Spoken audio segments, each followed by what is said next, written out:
Bueno, acá estoy de nuevo. Nada, un problema técnico. Se estaba grabando en la memoria interna del teléfono y no en la tarjeta y bueno, ya lo solucioné. Les decía, los derechos civiles garantizados por nuestra Constitución, proclamados por nuestra Constitución Nacional, se encuentran a partir del artículo 14. El artículo 14 es como el artículo que define los derechos civiles, donde están conveniados todos esos derechos y libertades civiles. Decíamos también, en el artículo 20, establece que esos mismos derechos civiles son los derechos de los extranjeros, y esto va a ser importante, incluso la posibilidad de naturalizarse, es decir, de elegir ser argentinos. Esto pensando que nuestra Constitución ya se hace en base a lo que va a ser el modelo agroexportador y la necesidad de eh, al liberar, digamos, la inmigración para que vinieran inmigrantes a la Argentina a ocuparse de ese nuevo modelo de exportación. Otro de los elementos importantes en el artículo 15 se establece que no hay esclavitud. ¿Se acuerdan ustedes cuando estudiaban y veían la asamblea del año 13 que mencionaba que la libertad de vientres? Bueno, en realidad no era que ahí se había acabado la esclavitud, sino que se había establecido que los hijos de esclavos iban a ser libres, iban a ser personas libres. Bueno, posteriormente se decreta la abolición de la esclavitud y esto queda plasmado en la Constitución. Algo muy importante porque pensemos que años después de nuestra Constitución, Estados Unidos llega a una guerra civil en parte por el modelo que enfrentaba un modelo esclavista con un modelo industrial. El artículo 16 también nos plantea que no hay prerrogativas de sangre, es decir, no hay eh, nobleza, no hay aristocracia, ni hay posibilidad de serlo. O si alguien viene de Europa con un título de nobleza, aquí no va a ser válido ese título. Y por último, el artículo, si mal no recuerdo, el 19, que va a establecer que las acciones privadas de las personas solo responden a Dios y a su conciencia, no son punibles, no son posibles de ser perseguidas. Esto en cuanto a los derechos civiles, que va a ser muy importante, porque son los derechos que van a permitir no solo la expresión, el movimiento, sino la libertad de trabajar, porque también aparece el derecho al trabajo, pero decir al trabajo es, bueno, que se puede emprender cualquier actividad dentro del marco de la ley. Luego están los derechos políticos. Al igual que lo que ocurre en Europa, el fundamento político que se establece es el de la soberanía popular. ¿Qué significa esto? Que el pueblo gobierna, el poder está en manos del pueblo que gobierna a través de sus representantes. Esto va a estar expresado en el artículo 22, que dice que el pueblo no delibera ni gobierna sino por medio de sus representantes. Esto va a marcar una diferencia, sobre todo en Europa que tenía monarquías, pero son las que acá había un virreinato, o sea que también va a marcar una diferencia importante, si bien ya hacía muchos años que veníamos de la independencia, desde 1816 y 1810 la primera liberación de nuestro país. En la Constitución queda plasmado verdaderamente cuál es ese poder que tiene el pueblo para decidir por sus representantes. Pero acá viene un problema, que es quiénes son esos sectores del pueblo que eligen a los representantes. Básicamente hablamos en general, como decíamos en Europa, lo que surge de la Revolución Francesa es un voto censitario, es decir, un voto que está ligado al derecho de propiedad.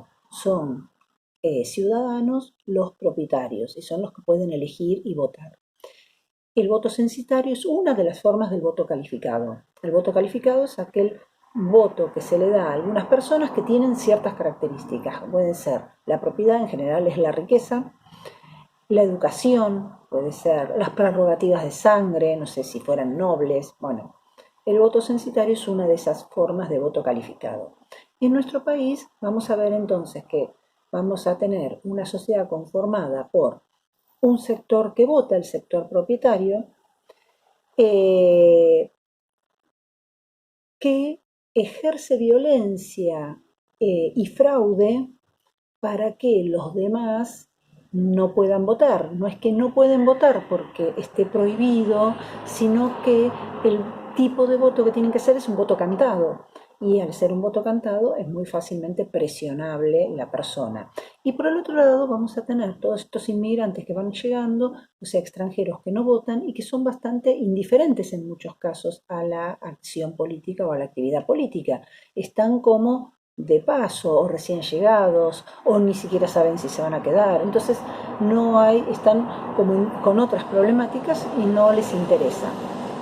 Entonces, la violencia, el fraude va a llevar a que haya reacciones lentamente en contra de este sistema político. Por un lado vamos a tener dentro del propio sistema político que está en el gobierno, el Partido Autonomista Nacional, que es el que gobierna, dentro de esos mismos sectores va a haber contradicciones y va a haber enfrentamientos. No sé, Alberdi, Sarmiento se van a enfrentar a algunas de las cuestiones que plantea esta élite dominante. Otros, los católicos como Roca o Juárez Selman, se van a oponer por las leyes laicas, la ley de educación pública, gratuita, obligatoria, por la ley de matrimonio, etc. Entonces va a haber conflictos al interior. Pero hacia 1890, que se va a dar una gran crisis, una crisis de deuda externa, una crisis muy semejante a las que vamos teniendo recurrentemente, en el gobierno de Juárez Selman se va a dar lo que se conoció como la Revolución del Parque. La Revolución del Parque se va a enfrentar a este gobierno de Juárez Selman por su corrupción, por su endeudamiento y por la crisis económica que este endeudamiento trae aparejado.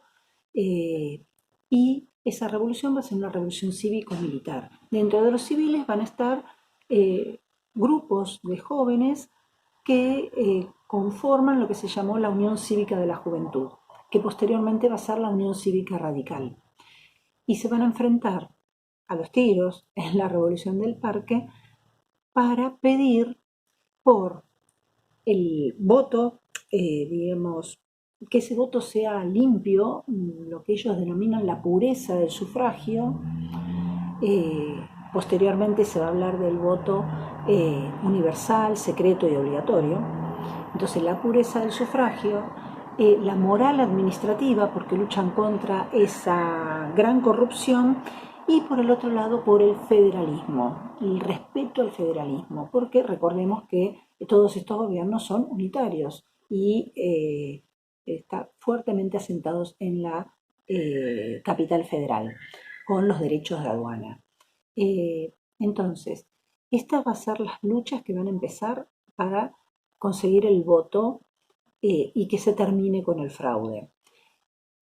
La historia de la Unión Cívica Radical a partir de la Revolución de Parque va a ser motivada por la conquista de ese voto. ¿Por qué? Porque la Unión Cívica Radical va a ir expresando esos sectores que hoy llamaríamos sectores medios, esos sectores comerciantes, hijos de comerciantes, algunos hijos de inmigrantes que comienzan a tener un desarrollo económico mejor, pero no pueden acceder tampoco al poder político, porque ese poder político es muy restringido. O sea, esa constitución genera un sistema basado en la libertad de mercado, un sistema económico liberal, libre exportación e importación de bienes, pero por el otro lado es muy restrictivo en lo político.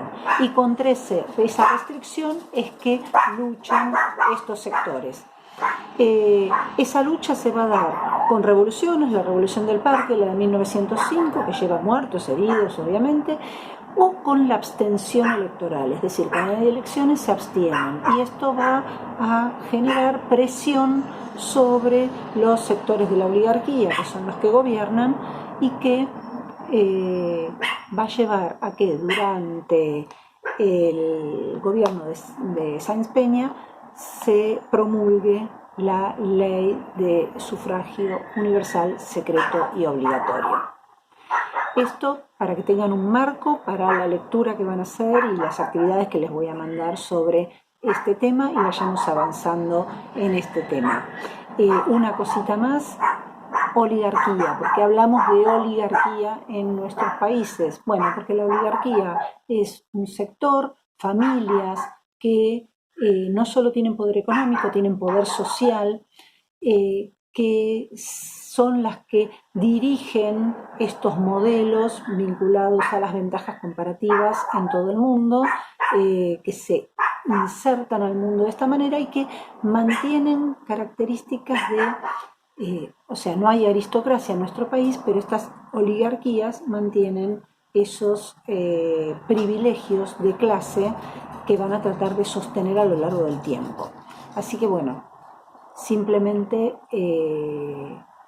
esto. Vamos a seguir trabajando con los sectores trabajadores en la próxima. Por ahora nos quedamos con los derechos civiles y políticos. Les mando un fuerte abrazo y los saludo. Chao.